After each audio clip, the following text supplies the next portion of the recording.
반갑습니다. 여러분, 프로토 교수입니다. 스포츠 모든 경기를 매일 분석 및 조합 픽 공유 중에 있습니다. 영상에 공개되지 않는 정보들도 정보방에 입장하시면 확인하실 수 있으니 참여를 희망하시는 분들은 영상 하단 고정 링크를 통해서 아무 조건 없이 자유롭게 참여가 가능하니 많은 참여 부탁드리겠습니다. 첫 번째 경기는 아우크스부르크 레버쿠젠 한번 살펴보겠습니다. 아우크스부르크는 프라이부르크에게 1대3으로 패하면서 기복 있는 모습을 보이고 있습니다.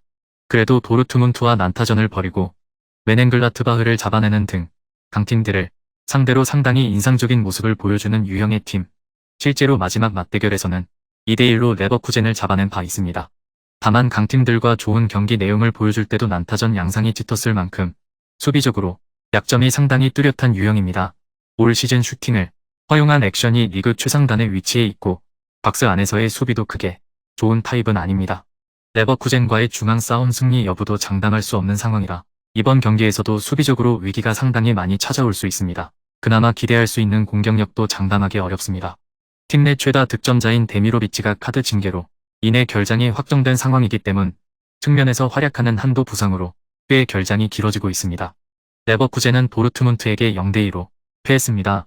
경기 내용은 앞섰지만 결정력에서 한 수 밀리면서 가장 중요한 득점을 기록하지 못한 것이 아쉬웠던 경기였죠. 그래도 사비 알론소 감독 체제에서 순위를 끌어올렸다는 점은 확실한 상태입니다. 지난 경기에서는 300에서 8피해 시스템으로 경기에 나섰습니다. 반가운 얼굴은 비르츠, 장기 부상에서 복귀하고 첫 경기를 치렀는데 팔라시오스 마이너스 디아비로 이어지는 침투로 유효 슈팅을 만드는 등 몸 상태가 아주 나쁘지 않은 모습을 보였다는 점은 긍정적인 부분이었습니다.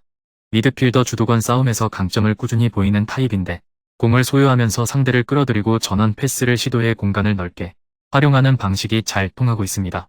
레버쿠젠의 우세가 예상됩니다. 아우크스부르크가 강팀을 상대로 좋은 모습을 보여주기는 하지만 공격진 누수가 심한 데다 레버쿠젠이 도르트문트를 압박하면서 중원 주도권을 잡는 등 수비가 고질적인 약점인 아우크스부르크가 밸런스가 무너지면서 상당히 힘겨운 경기가 될 것으로 보이는 상태입니다.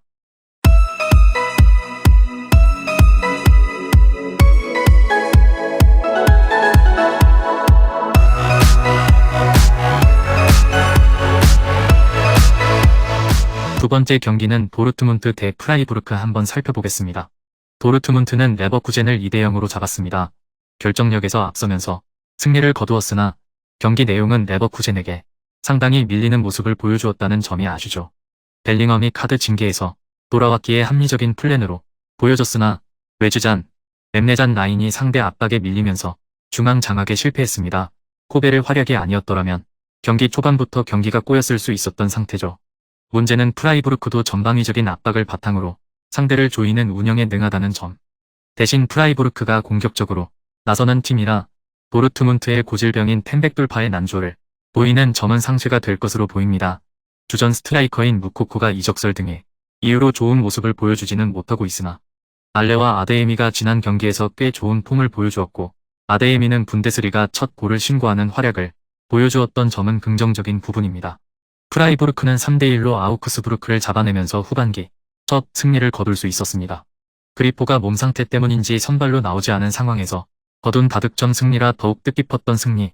그리포도 82분에 교체 출전했음에도 코너킥 상황에서 1어시스트를 기록하면서 성공적인 복귀전을 치렀다는 점은 긍정적인 부분이죠. 전반적으로 지난 경기 선발 3톱의 활약이 좋았으나 역시 코너킥에서의 정교함과 핵심 공격 루트인 왼쪽의 터줏대감이 있는 것과 없는 것과는 차이가 큽니다. 물론 활동량 위주의 경기를 치르는 편이라 후반에는 수비 집중력이 떨어지는 양상이 짙고 후반기에도 무실점 경기를 펼치지 못하는 등 수비적인 한계는 뚜렷한 상태입니다. 도르트문트가 레버쿠젠과의 직전 경기에서 상대 압박에 고전하는 모습을 보였는데 프라이부르크도 전방위적인 압박으로 상대를 잘 괴롭히는 유형입니다. 물론 프라이부르크가 수비적인 집중력이 후반에 상당히 떨어진다는 점도 오버에 힘을 실어주는 이유입니다. 승무패는 변수가 많은 상태로 보는 것이 나은 매치라 실전 배팅은 다소 고려할 만한 매치입니다.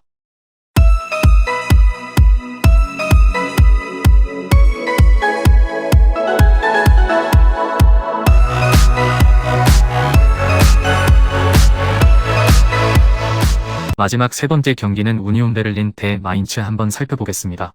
우니온은 후반기 전승으로 흔들리고 있는 바이에른 뮌헨을 한 점 차이로 추격하는 데 성공했습니다. 지난 시즌 5위로 유로파 진출에 성공한 것에 이어 올 시즌은 챔스까지 노려볼 수 있는 페이스를 보여주는 중입니다. 사실 스텝과 팀 스타일은 하위권 팀입니다. 점유율보다는 활동량과 역습에 초점이 맞추어져 있고 역습에서도 롱볼과 크로스 나가는 경우가 상당히 많죠. 그럼에도 불구하고 상승세를 이어가는 이유는 공격의 효율이 아주 좋은 상황이기 때문. 아위니가 떠났음에도 베커가 건재하고 시바체우가 포스트 플레이와 공중볼을 받는 타겟 역할을 해주고 있는 상태. 올 시즌 공격 효율에서 플러스 10을 넘는 팀은 바이언과 우니온 두 팀밖에 없습니다. 걱정스러운 점은 리에르손의 대체자, 주장인 트리멜이 든든한 경기력을 보여주고 있지만 나이로 인해 기동성이 떨어지고 있어 상대 윙어에게 공략당하는 횟수가 늘어나고 있다는 점이 공백입니다. 마인츠는 바이엘은 미넨에게 0대4로 대패, 보훔을 5대2로 잡은 기세가 금방 사그라들었을 뿐만 아니라 사면무로 흔들리던 미넨이었기에 무기력한 모습을 보여준 것 역시 아쉬운 부분이라고 할 수 있을 것입니다. 롱볼의 비중이 높지만 크로스를 올리는 비중이 많기 때문에 생각 없이 앞쪽으로 뻥 차주는 유형이라고 보기는 어렵습니다. 다만 상대 300을 구성하고 있는 크노에 네이트가 공중볼 능력이 꽤 괜찮은 선수들이기 때문에 크로스 위주 공격이 잘 통할 수 있는 환경인지는 의문으로 보는 편이 낫습니다. 문제는 마인츠의 박스한 수비나 공중볼 경합 능력이 아주 뛰어난 점은 아니라는 것. 지난 경기에서 측면 풀백으로 나온 미넨의 칸셀루가 선제골을 어시스트하는 등 측면에서 수비가 아쉬웠던 점도 악재라고 할 수 있습니다. 우니온의 우세가 예상됩니다. 우니온의 300 안정감은 상당한 편이라 크로스 위주의 마인츠 공격이 잘 통하지는 않을 것으로 보여집니다. 물론 우니온도 트리멜의 느린 발이 수비에서는 문제가 될 수 있지만 크로스로 공격진의 힘을 더해줄 수 있는 옵션이고 공격진의 컨디션이 전반적으로 좋은 편입니다. 금일 경기들은 이렇게 알아보았습니다. 좀 더 다양하고 많은 정보를 원하시는 분들은 영상 하단 댓글에 링크 클릭 후 문의하시면 아무런 조건 없이 정보방 입장 가능하니 입장하셔서 정보 받아보시길 바라겠습니다. 그리고 영상에서 리뷰하지 않은 디테일한 정보와 조합픽은 매일 교수 정보방에서 공유하고 있으니 꼭 참여해보시길 권장드리며 이번 영상은 여기까지 하겠습니다. 시청해주셔서 감사드리며 늘 여러분들의 건승을 기원합니다. 감사합니다.